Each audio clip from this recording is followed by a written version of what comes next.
Amém. Boa noite a todos. Boa noite. Boa noite a todos que estão em casa também. E é um prazer estar aqui no grupo de oração, primeira vez que eu venho.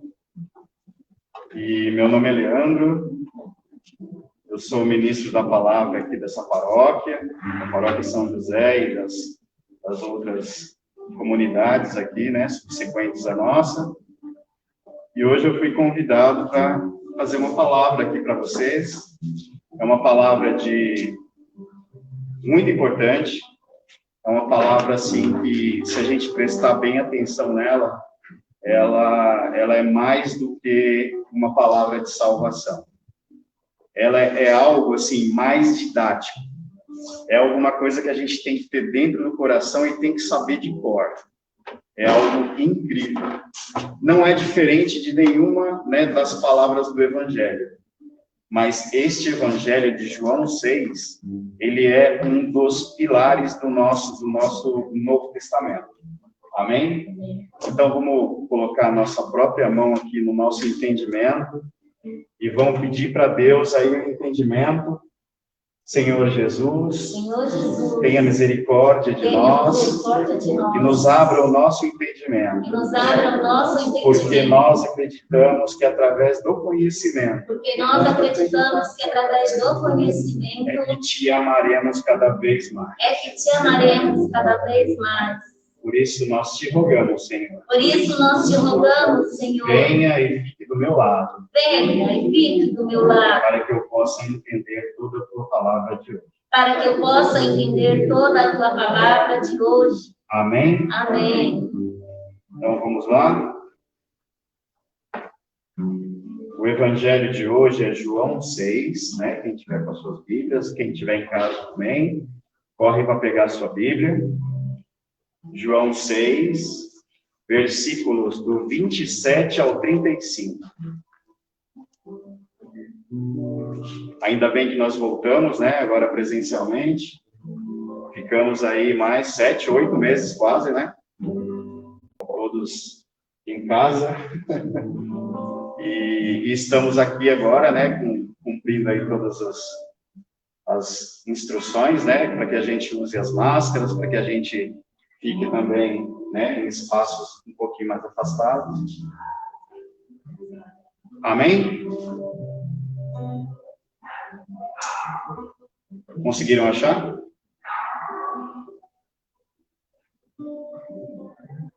Amém? Achou?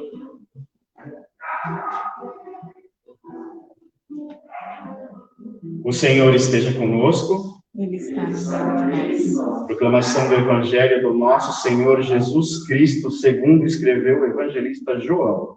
Glória a vós, Senhor.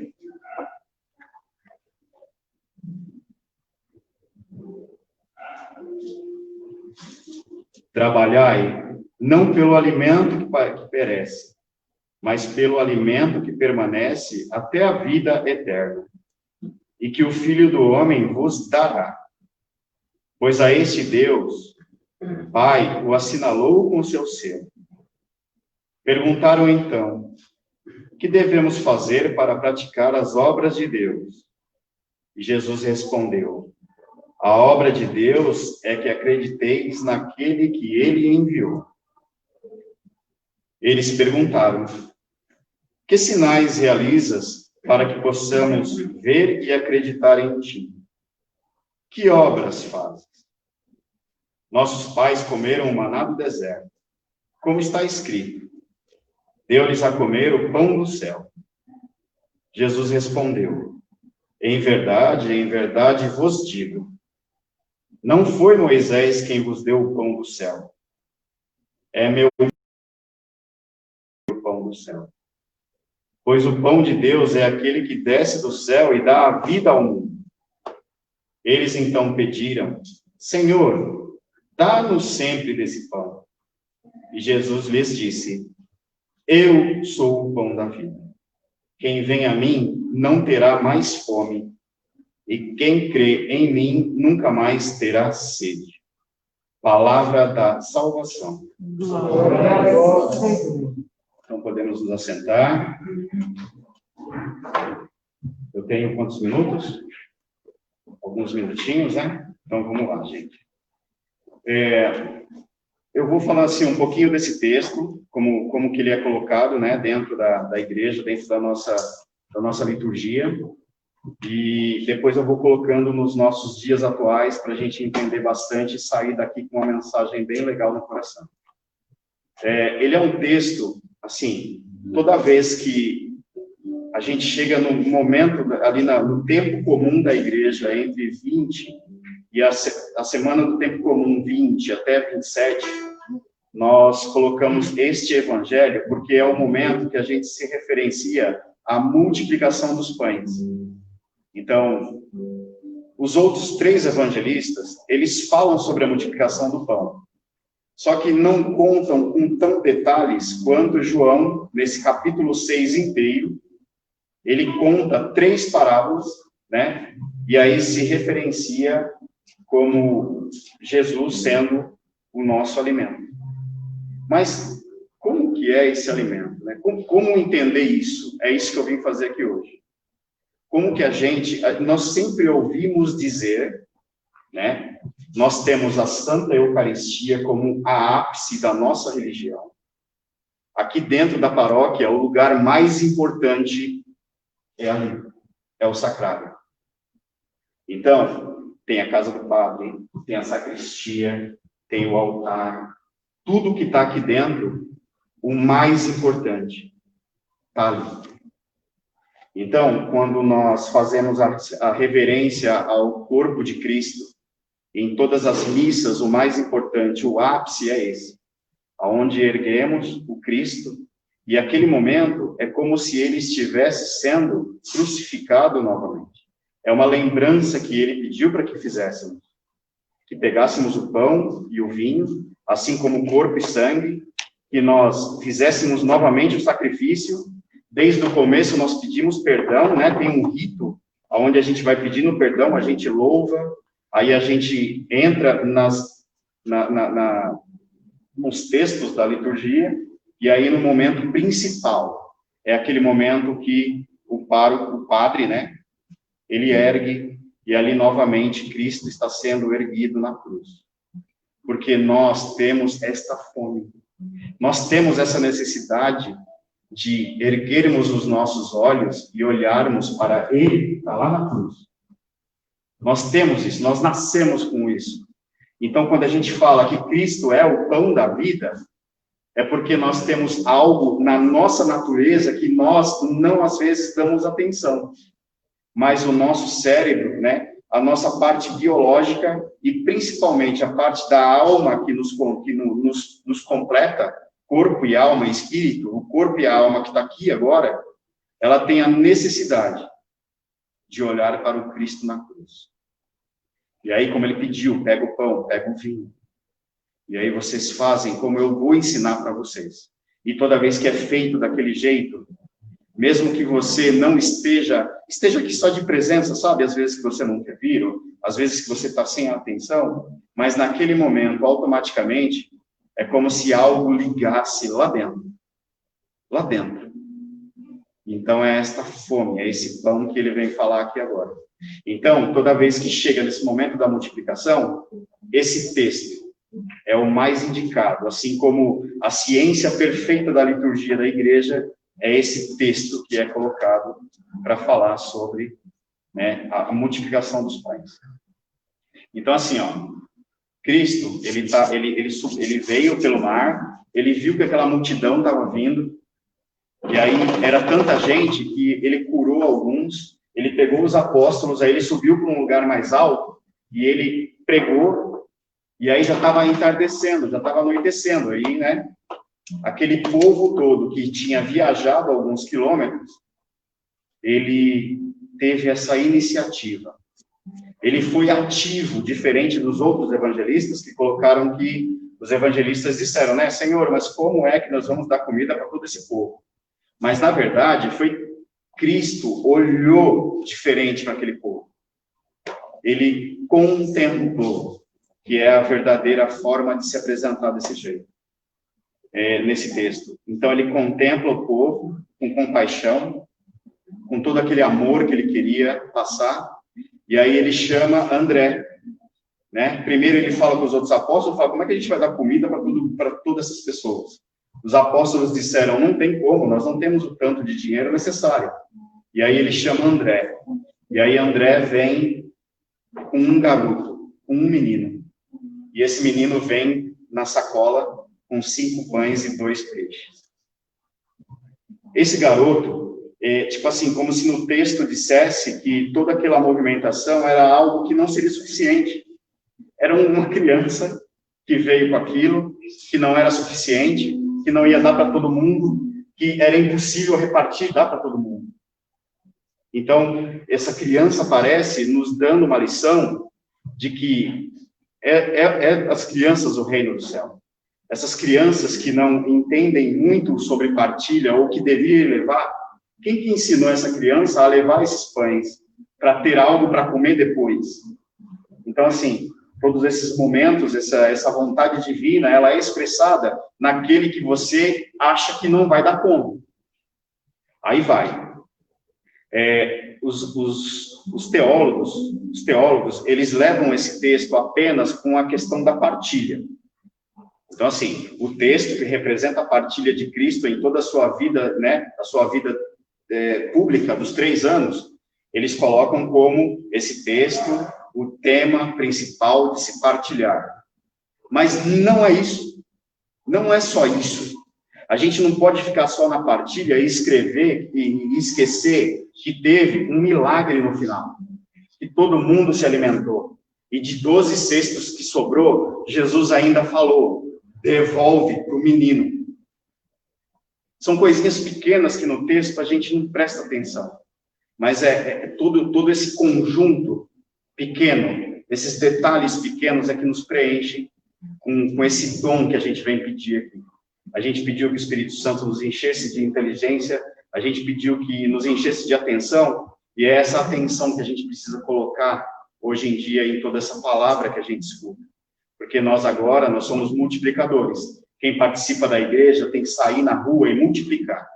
Não é só aqui dentro que a gente deve trabalhar, como se não tivesse um milagre na ponta, como se não tivesse um milagre no final. Tem até um antropólogo que é chamado de Karl Rahner. Esse cara, ele fala que assim, ó, apenas o transcendental é que move o homem. Então, o transcendental antropológico é o coração. Então, não existe milagre para esses caras. É como se Deus mexesse no coração das pessoas e só através do coração nós seríamos mudados. Temos uma doença. Então, eu vou ali pedir para Deus, e o mínimo que Deus faz é tocar, no meu entendimento, que vai ajudar a minha doença a sair. Mas a gente sabe que não é assim. A gente sabe que tudo isso é vontade de Deus. E os cientistas modernos, eles dizem que não existe nenhuma força além da natureza. E a gente sabe que aqui dentro da igreja, dentro da nossa religião, isso não funciona desse jeito. Tudo vem da vontade de Deus. Tudo vem a partir daquele momento que ele te toma como filho e começa a te amar. Lá no nosso batismo. Que é uma escolha, né, feita pelos nossos pais ou por nós mesmos já grandes. E aí, através daquela escolha, daquela entrega, como se fosse um menino. Eu vim com a sacola, tenho 5 pães e 2 peixes. E aí, como aquela criança, ele entrega. Mas entrega com amor. Não é fazendo conta, não é medindo se vai perder ou se vai ganhar. Não é ganha-ganha, não é empresa isso aqui.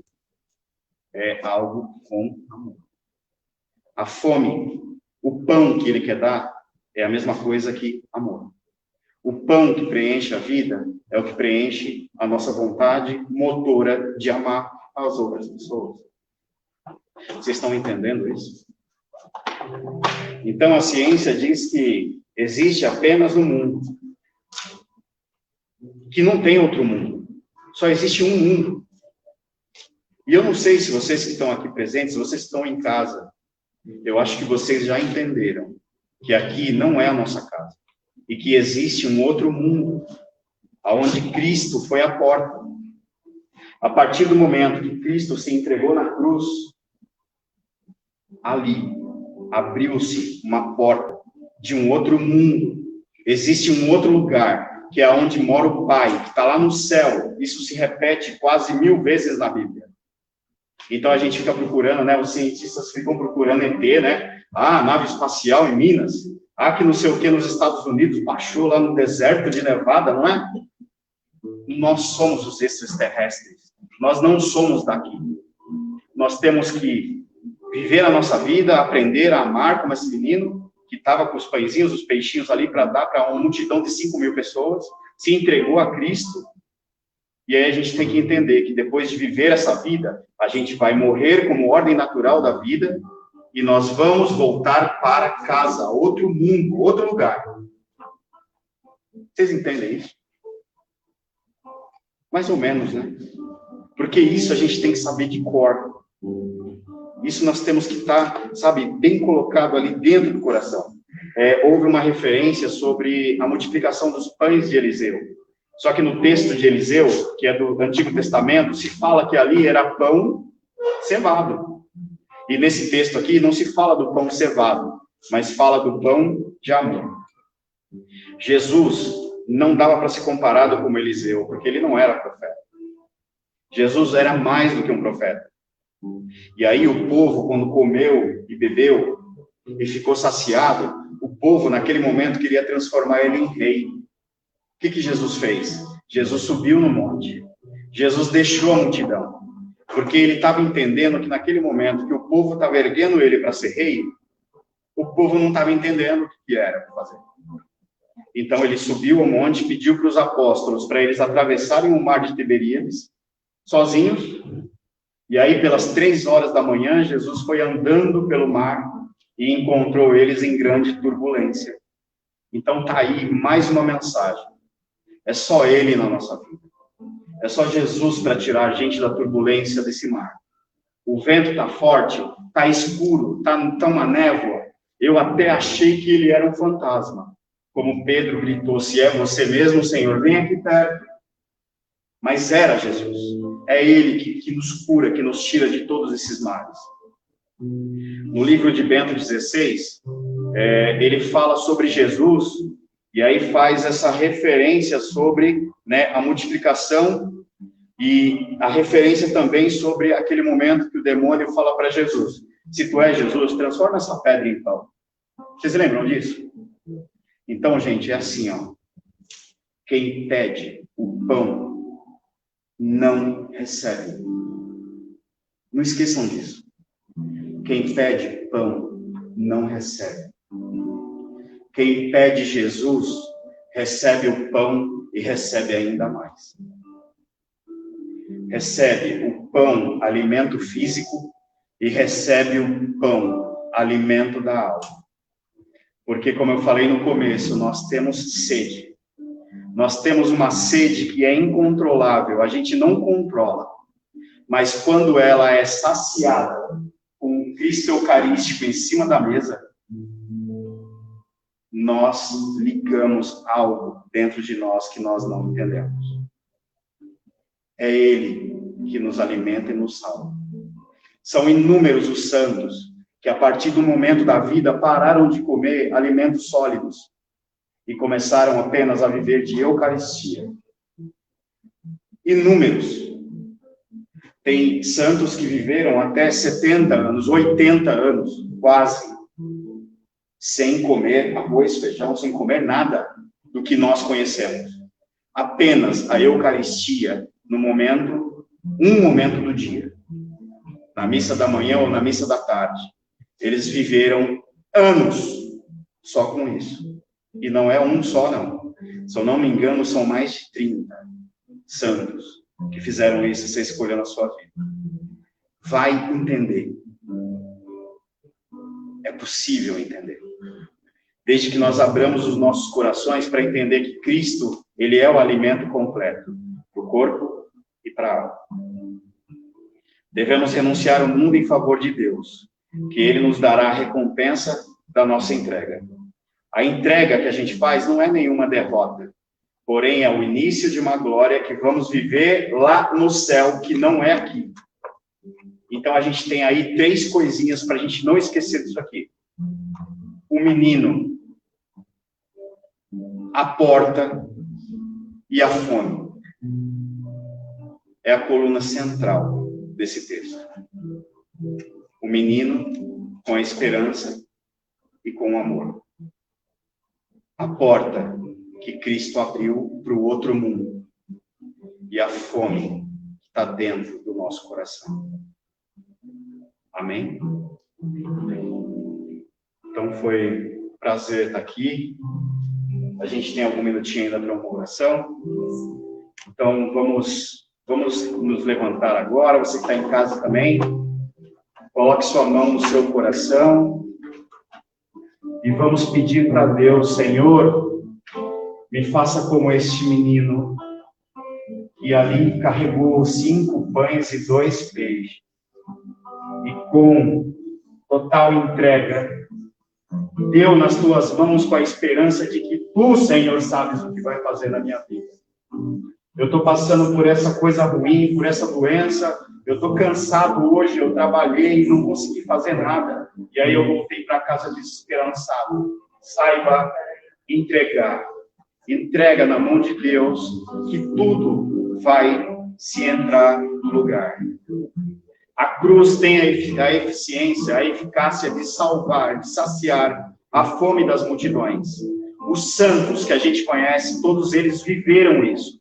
A gente deve buscar o reino de Deus e toda a natureza que a gente não entende. A gente não sabe se o coronavírus está aqui, se o coronavírus está ali, ou se tem alguma coisa que vai pegar aqui na rua. Eu não sei. Eu entrego, Senhor, nas tuas mãos, porque eu quero que você faça de mim um instrumento nas tuas mãos. A minha religião católica, ela não é a religião de morte, sacrifício, sim. Sacrifício, o sacrifício que você entrega a sua vida, entrega os seus problemas na mão de Cristo, e é Ele quem vai cuidar de tudo. E aí, quando você começar a cuidar da vida dos outros, eu quero cuidar da vida dos outros. Fala, eu quero cuidar da vida daqueles que precisam do Senhor, porque eu quero levar Cristo para quem nunca viu Cristo. E naquele momento que eu estiver levando Cristo para quem nunca viu, Cristo vai estar cuidando das minhas coisas. Ele é quem cuida das nossas coisas na hora que eu estou levando Cristo para outra pessoa. E a gente faz esse termo de amor junto com Ele, porque é com amor que tudo é feito. Que sejamos jovens precavidos com os pães e os peixes. E na hora mais importante, a gente abra a sacola e entregue tudo aquilo que a gente precisa na mão de Jesus. Com amor e com tudo que a gente tem. Como um ser humano que precisa dele a toda hora, a todo minuto. Entrega a sua doença, entrega as suas preocupações, entrega seus projetos, entrega tudo que você tem, tudo que você é, e Ele vai saciar a sua fome. Ele é o pão da vida. E quem for a Ele não sentirá fome e não sentirá sede. Amém? Amém. Estamos melhores do que chegamos. Tem uma música?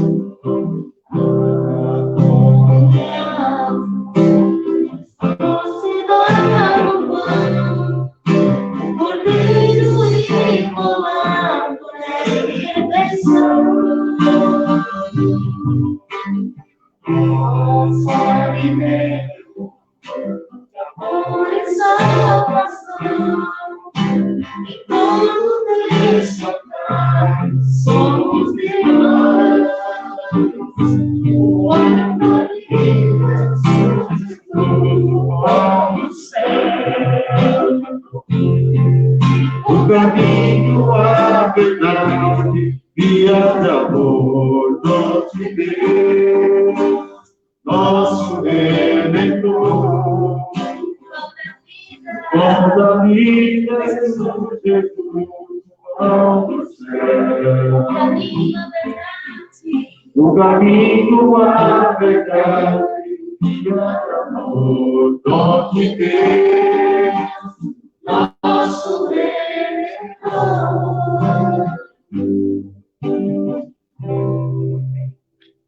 Amém. Amém, amém. Vocês vão fazer ainda alguns. Tá.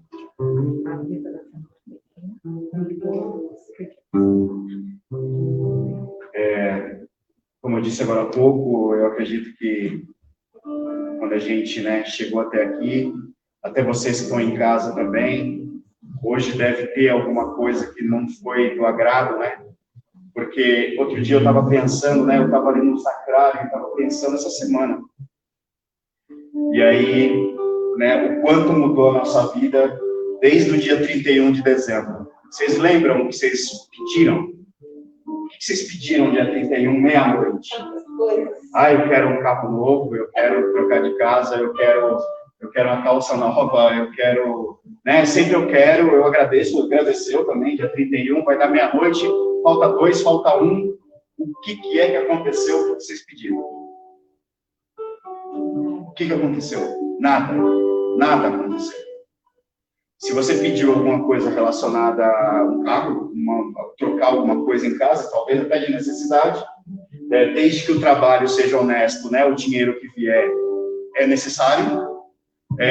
Saúde para a família, saúde para todo mundo. Tiveram pessoas que não tiveram essa sorte, perderam seus entes queridos. A gente não manda em nada. É esse pão aqui que a gente está falando. A gente fala de pão, né? E a referência que vem é só na hora de comer. Que a gente come bem, né? A gente quer um churrasco, a gente quer um arroz, um feijão, um pernil, né? A gente quer coisa boa, mas não é para referenciar esse pão com comida. Esse pão é o amor que o Pai tem pelos filhos. Amor é esse que ele sabia que ele ia morrer, ele subiu ali, e ele ali, ó, ficou 3 horas agonizando, aquela respiração profunda, sabendo que vai morrer, e ele não podia falar nada, como ovelha muda, ele subiu ali e ficou lá pendurado, chorando no íntimo, porque na quinta-feira, um pouco antes, vocês lembram, ele suou sangue, e naquele momento a respiração dele já ficou ofegante. Imagina ele ali pendurado, ofegante e morrendo por nós. É esse pão que eu estou falando. O amor de subir. Amém? Amém.